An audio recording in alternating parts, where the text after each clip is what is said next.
es el dueño de mi vida. A ti te debo todo, Señor, y en el silencio de mi oración te doy mi vida por tu amor.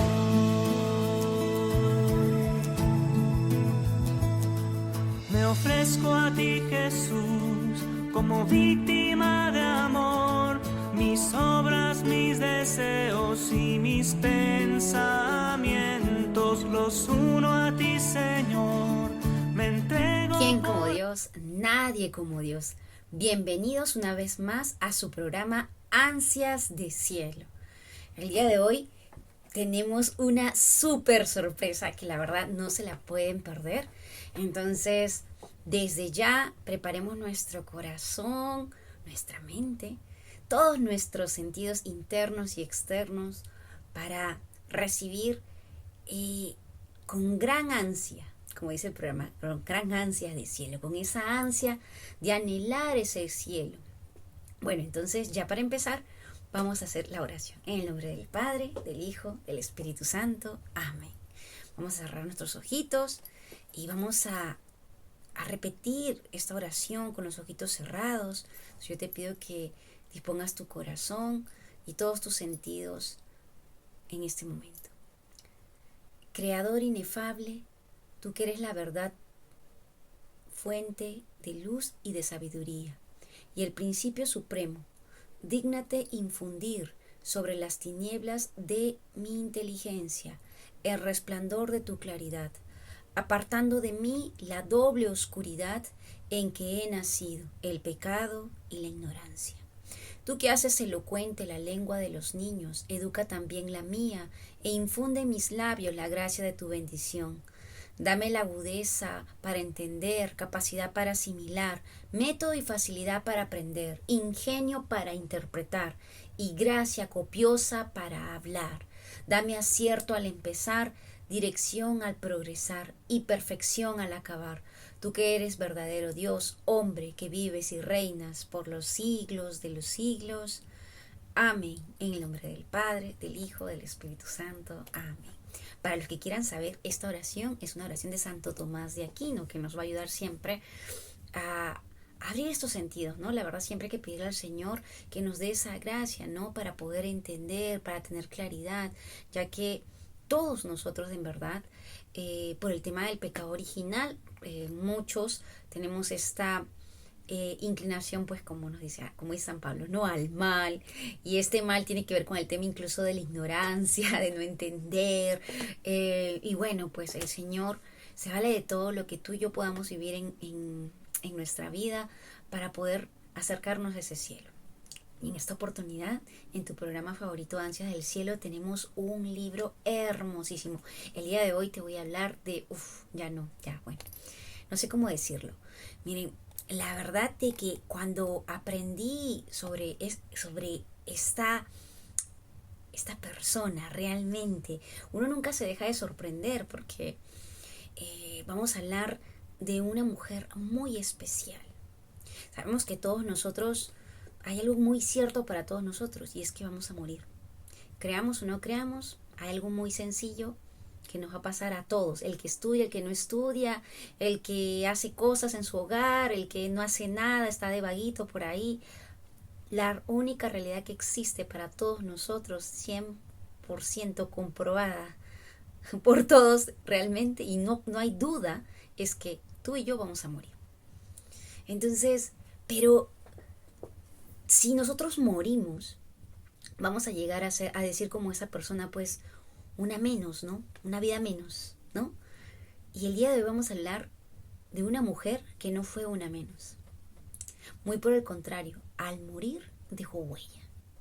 ¿Cómo no ser uno menos en esta tierra? Sino siendo huella, dejando huella, que nuestra vida haga eso. Entonces vamos a hablar de una santa espectacular que se llama Edith Stein, o mejor conocido como Santa Benedicta de la Cruz.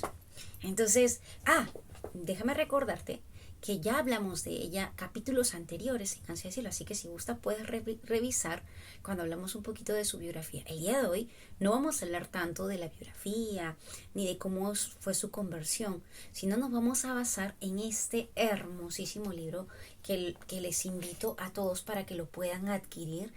El libro es Obras Completas, la edición número 4 de escritos antropológicos y pedagógicos, perdón. Perdón, ahí se me trabó un poquito la lengua. Entonces, de Edith Stein. Y este libro es hermosísimo, así como lo ven, así de gordito. La verdad, de gordito va a quedar nuestro corazón con este libro. Vamos a hablar un poquito de ella antes de empezar en este programa. Vamos a hablar, porque les decía que es una mujer muy especial. Porque cuando hablamos de las mujeres en esta realidad que estamos, en esta nuestra actualidad, pues se suele decir de que ni una menos, ¿no? O sea, una menos que se perdió. Muy por el contrario, ¿cómo dejar de ser una menos dejando huella? Y Edith Stein no puede ser considerada una menos porque ella dejó huella con su vida. Entonces, con su vida se hizo santa. Bueno, recordemos que Edith Stein nació un 12 de octubre del año 1891 y murió un 9 de agosto de 1942. Quiere decir que a los 50 años Edith Stein había fallecido, ¿no? Ella pues nació en un territorio prusiano que es considerado alemán. Entonces, ella era judía, pero había nacido en territorio alemán.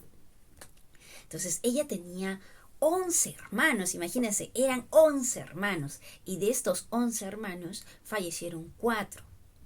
Entonces ya solo eran 7, ¿no? En todo caso. Pero las características que tenía en la vida que ella vivió es que el papá también de ella falleció cuando ella tenía apenas 2 añitos. Mira, muy similar bueno, en este caso Santa Teresita del Niño Jesús también, pues, pero fue con la mamá, ¿no? Pero más añitos. En este caso, con Edith Stein, ella tenía apenas 2 años cuando el papá murió. Imagínense, 7 hermanos. El papá se dedicaba al tema, pues, de las maderas, ¿no? Maderero era.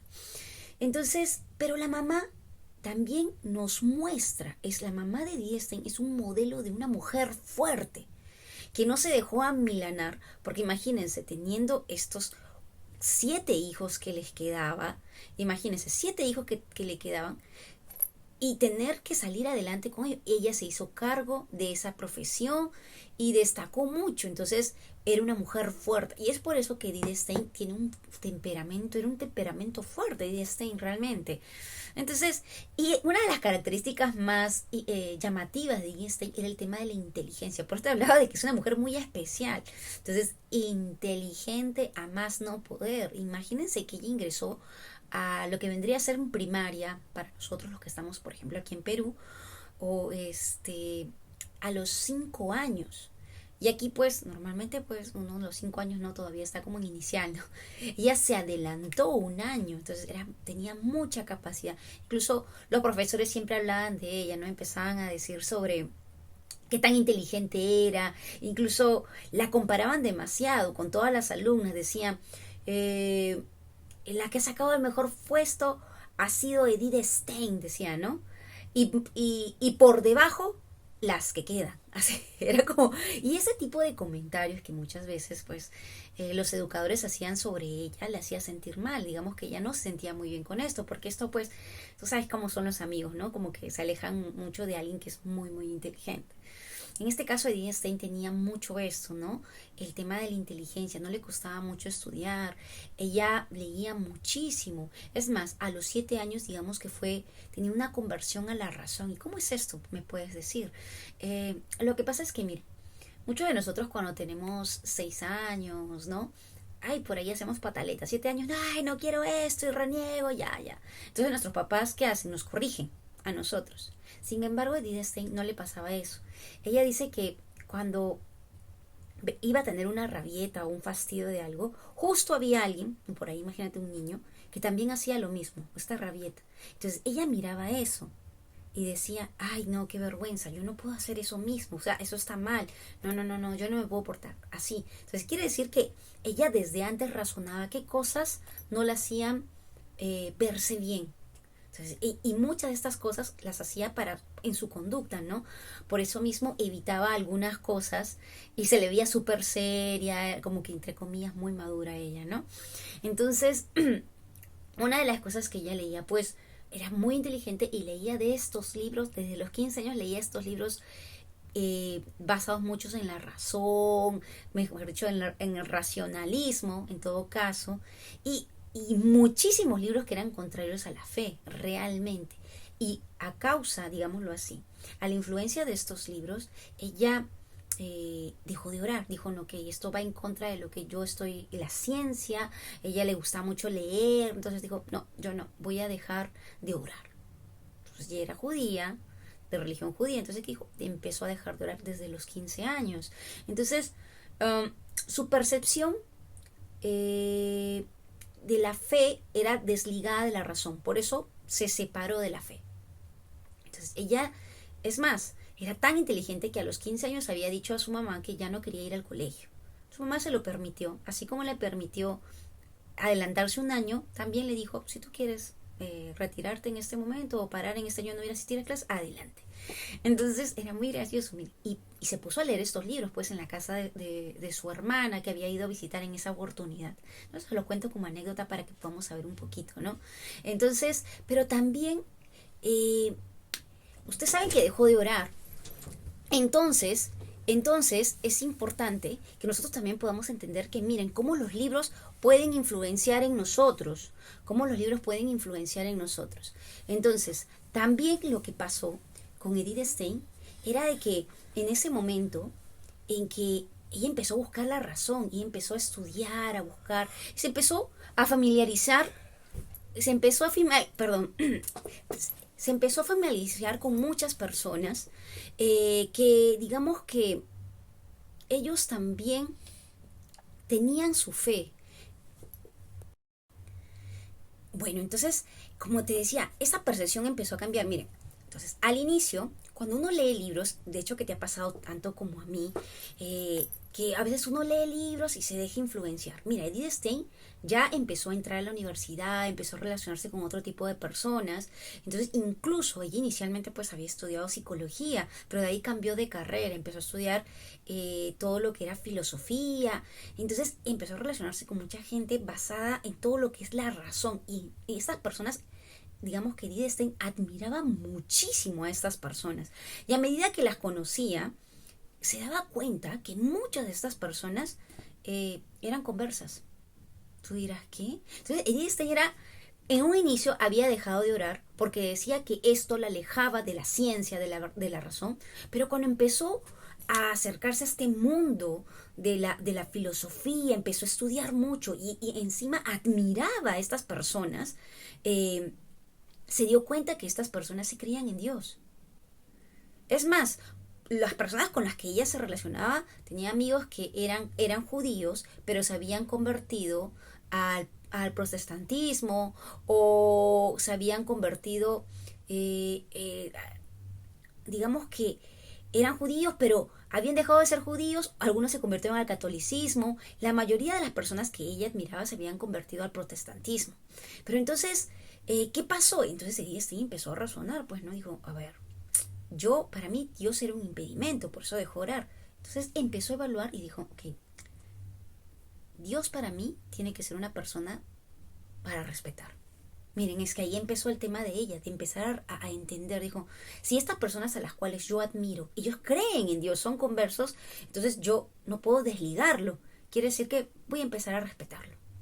Entonces, ahí empezó este cambio en ella, empezó a hacer este cambio. Y incluso, miren, ustedes dirán, pero Edith Stein se convirtió, tenía tantos amigos, en verdad la mayoría de ellos, o los que influían más en ella, eran protestantes. Entonces, sin embargo, ella se convirtió al catolicismo. Ustedes dirán, ¿por qué? Porque Edith Stein no se dejaba influenciar, ¿no? Entonces, digamos que los amigos te abren un nuevo mundo con la perspectiva que ellos tienen, ¿no? Digamos, imagínate, pues, ¿no? En este caso, para Edith Stein, era el tema de la religión. Entonces, era como que le abrieron un nuevo mundo, el creer en Dios, ¿no? Sin embargo, ella discierne, o sea, es que te abre los amigos, las amistades a nosotros nos abren ese nuevo mundo que quién sabe nosotros no conocemos, pero la persona tiene que discernir, tiene que entender si esto le conviene o no le conviene y qué de todo eso que me muestran ellos me conviene verdaderamente. Y en esa racionalidad que tenía de investigar, de analizar, uy, Dios mío, era espectacular. Y realmente conocía todas estas cosas. Decidió ser católica.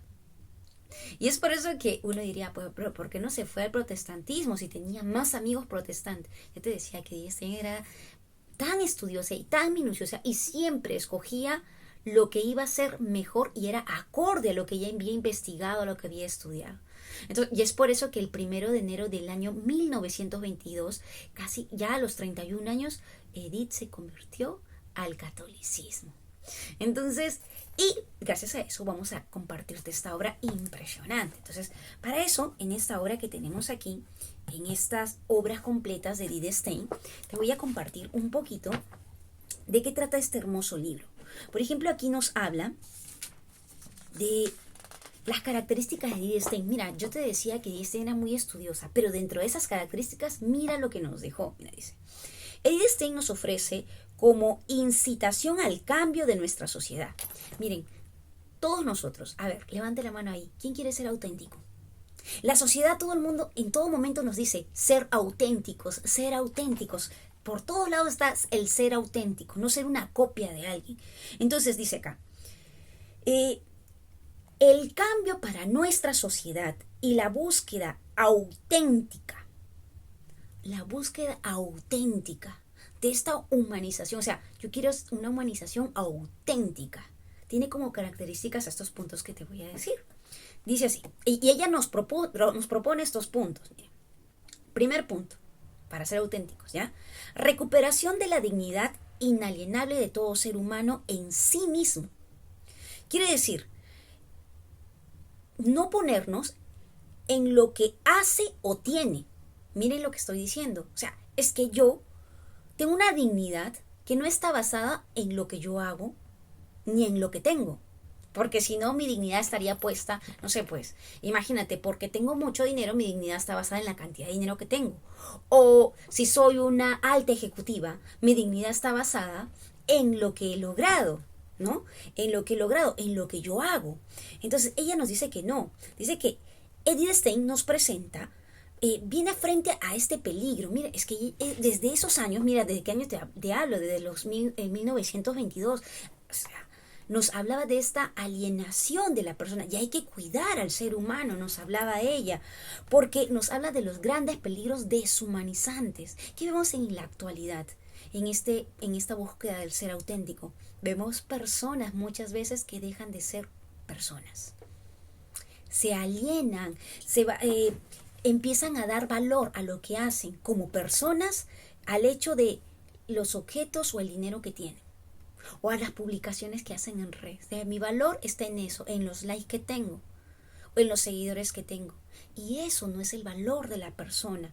Por eso ella dirige nuestra mirada de atención hacia lo esencial. Mira la esencia. Otro punto, importancia central de la formación y la educación. Todo el tiempo escuchamos que la formación, que la educación es importante, ¿sí o no? Bueno, y Stein aquí lo recalca desde hace muchos años atrás, ¿no? Entonces, es más, pero no nos habla de una formación, una educación, digamos que, oye, para conseguir trabajo, o mira, para no sé, para obtener mucho más dinero, ¿no? O sea, eso es importante, como ella lo dice, ¿no?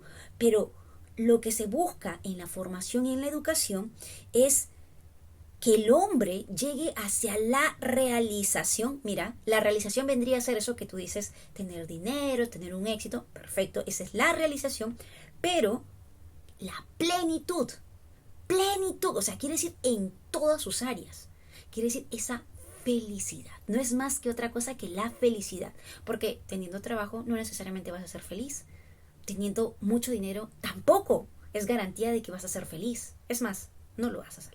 Entonces, nos habla de esta plenitud y nos habla del sistema educativo, cómo debe mejorar, ¿no? Este sistema educativo que no tiene en cuenta el desarrollo integral. ¿Por qué las personas que estudian no llegan a ser felices? Digámoslo así. Porque no hay no toman en cuenta el desarrollo integral. Mire, solo toman en cuenta una parte de nuestro desarrollo, más no toman en cuenta todo lo que corresponde a nuestro desarrollo. Entonces, ¿y qué estas son? ¿Qué partes son las que faltan, digámoslo así, ¿no? Ella habla de un desarrollo integral de la persona, que tiene que ver con lo espiritual, con lo anímico y con lo corporal. O sea, no solamente es el tema del cuerpo, la formación, los estudios, también tiene que ver la parte espiritual, que es importantísima. Y conduce, ¿por qué? Porque si no tomamos en cuenta esto, conduce a la despersonalización. Mira, es que dejamos de sentirnos. Por eso ese sentido de vida es como que me siento vacío. ¿Y es por qué? Porque simplemente caímos en este activismo, caímos en este pragmatismo del hacer cosas, simple estudiar para hacer cosas, más no para el fin verdadero. Ahí está. Entonces, y nos habla, por eso es importante que saber una correcta antropología. Entonces, y es más, dentro de esta correcta antropología, ¿no? Nos habla de bases orientadoras para un verdadero valor de la mujer. Miren, las bases orientadoras para el verdadero valor de la mujer, verdadero valor cristiano de la mujer. ¿Y cómo es eso? Nos habla de pautas en las cuales se ve la verdadera antropología del ser humano. Tenemos que basar en una verdadera antropología. Y aquellas mujeres que están muy preocupadas por el tema de la feminidad, cómo esto ha afectado, el tema de las desigualdades que hay, te recomiendo leer sobre D. Stein para entender un poco cómo somos nosotras, cómo es la antropología de nosotras como mujeres. Entonces, y también nos habla un punto importante del paso al respecto del experiencial de la religión. ¿Cómo es esto, no? Nos habla de que nosotros estamos llamados. Ella habla del partido del encuentro eucarístico, nos habla de que esto verdaderamente transforma y configura la vida del creyente. Por eso Edith Stein nos acerca la mística a todo creyente. No es que la mística solamente es para los que son teólogos o para los que son, es que muy devotos, ellos muy... No, esto es para todos nosotros. Ya lo decía San Agustín, lo dice Santo Tomás de Aquino, es que la fe no está separada de la razón. Y es más, está muy unida. Entonces, por eso dice, la vocación de todo ser humano. Mira, entonces, yo siempre he escuchado esta pregunta. ¿Cuál será mi verdadera vocación? ¿Cuál será mi verdadera vocación? Miren, la vocación de todo ser humano es la unión con Dios y el descubrimiento del auténtico sentido de la vida. La perfecta unión con Dios y el auténtico sentido de la vida. Mira, ¿cuál es el sentido de tu vida? O sea, ¿cuál es tu vocación? La perfecta unión con Dios. Es que mira, pero Cecilia, es que yo soy psicólogo, soy doctor, o soy no sé, veterinario. Entonces eso no es mi vocación. No. Es que mira, lo que pasa es esto. Todo lo que yo voy a realizar tiene como fin último mi unión con Dios. Todo, en tu profesión, en la profesión que tú estés, dando la excelencia en lo que te estás formando, cobra verdadero sentido si eso te va a llevar hacia Dios. Pero ¿cómo me va a llevar a mí ser médico a llevar a Dios? Claro que sí, San Felipe Neri. ¿Y cómo eran los santos? En la vocación que tenían, dándose por completo a las personas. Tú siendo médico te tienes que dar por completo a las personas. No solamente con el conocimiento que tienes, o sea, eso es importantísimo, pero también viviendo una vida de gracia. Entonces, esto es lo que nos habla Edith Stein. Y mira, antes que se me acabe el tiempo, te quiero leer un poquito de una conferencia que ella hizo. Mira, acá está, literal, una conferencia. Esto es extraído de una de las conferencias que ella hizo. Y nos habla de las mujeres. Miren, saben que las mujeres, a veces nos agobiamos por muchísimas cosas. Por ejemplo, acá dice, mira, cuando nos levantamos por la mañana, ya quieren los deberes y preocupaciones del día inundarnos por doquier. Entonces emerge la pregunta inquieta: ¿cómo puede ser hecho todo eso en un día? ¿Cuándo voy a hacer esto? ¿Cuándo voy a hacer lo otro? ¿Y cómo debo hacer esto? ¿Y cómo debo hacer lo otro? Como convulsionado, habría que estremecerse y echar a correr. Entonces es menester tomar las bridas en la mano y decir despacio. ¿Qué quiere decir las bridas? Tomar las riendas en la mano y decir despacio. Mira que esto lo escribe en una conferencia en la cual ella habló hacia las mujeres. Entonces decía, es que las mujeres, bueno, ustedes saben, los hombres nos escuchan ahí, las mujeres pueden hacer muchísimas cosas a la vez, están manejando, se están maquillando, están cocinando, están coordinando lo del colegio con los niños, están trabajando, están viendo las cosas de su hijo, están viendo, incluso coordinando qué deben comer, la lonchera, todo eso lo van haciendo a la vez, mientras que pues los hombres no pueden hacer muchas cosas a la vez, pues eso es, digamos que eso ya es biológico. Entonces, bueno, ¿qué decía para las mujeres? Cuando sientas que todo esto está que te perturba, mira, coge las bridas, coge tus riendas, despacio, despacio.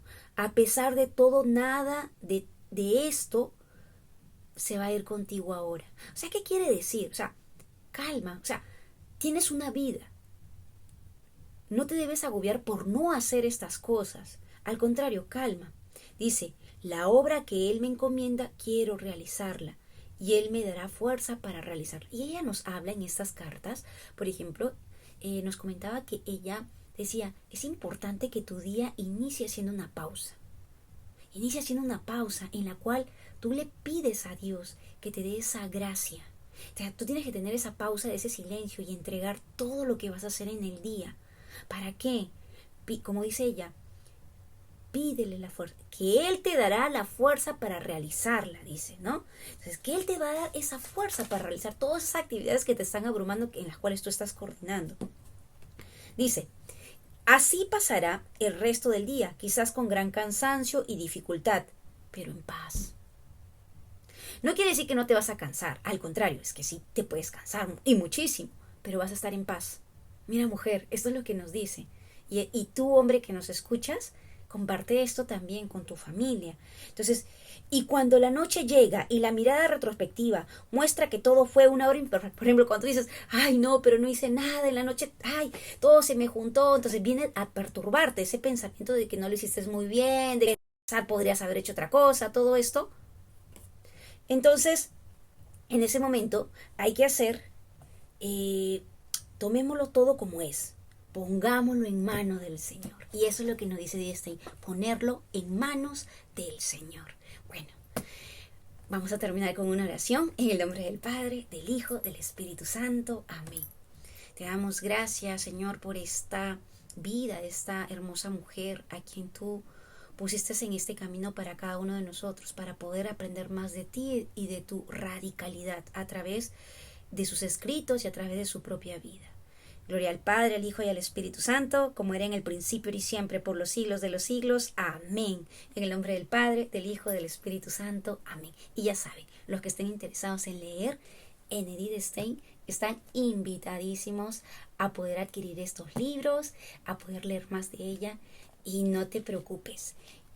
Cuando algo te está agobiando, déjalo todo en manos del Señor. Nos vemos hasta la próxima. Silencio de mi oración, te doy mi vida.